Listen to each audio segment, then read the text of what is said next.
हम भोजपुरिया माटी के भोजपुरिया दुल्हनिया रौरा लोगन के गोड़ छुके गोड़ लागतानी। तो रौरा लोगन कैसन बानी कमेंट में ज़रूर बताएं।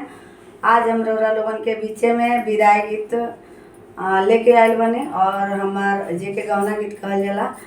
और गौना गीत सुन के कैसन लागल कमेंट में ज़रूर बताएं जा। आई जा सुनाओ तनी। अरे बाबा दिहले डलारी बिनवाई हो त जाऊ बेटी फूल लोढ़े।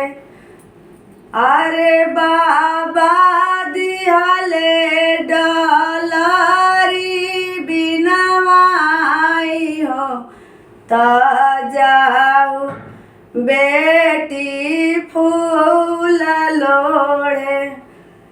फूलवा लोढ़त बेटी धूपी गईली। अरे सूते बेटिया चारा बिछाई हो तोई बनवा भीतर। अरे सूते बेटिया चारा बिछाई हो तोई बनवा भीतर। घोड़ावा चढ़ल गईले दुल्हे कवना दुल्हे। अरे ऊपरा से डमरुबा जावे त जागू जागू मलहोरिनी बिटिया। अरे ऊपरा से डमरू बजावे त जागू जागू मलहोरिनी बिटिया। मालिनी होखे रौरे माई बहिनिया। अरे हमाई कवना बाबा के बेटी त फूलवा लोढ़े चली आईने।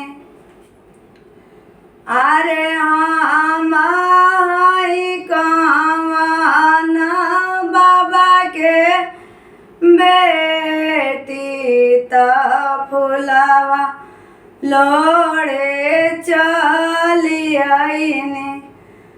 जब तुही हाउ कवना बाबा धियावा।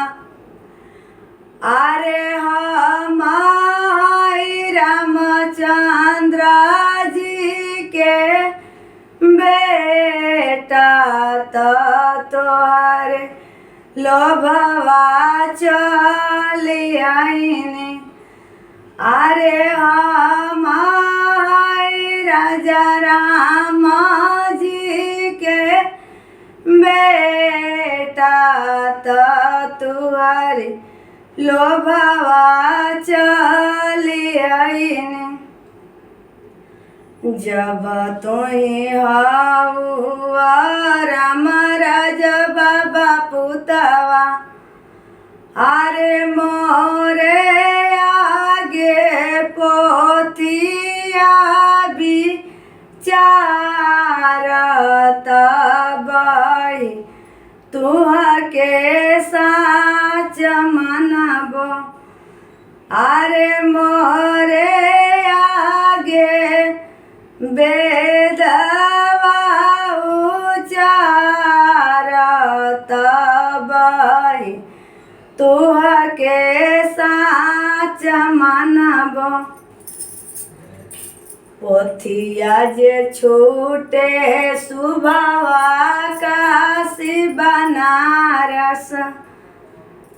पोथिया जे छूटे सुबवा काशी बनारस आरे कलम छूटेला बार बार होता तोहरे आगवा झूठ भइनी आरे कलम छूटेला बार बार होता तोहरे आगवा झूठ भइनी।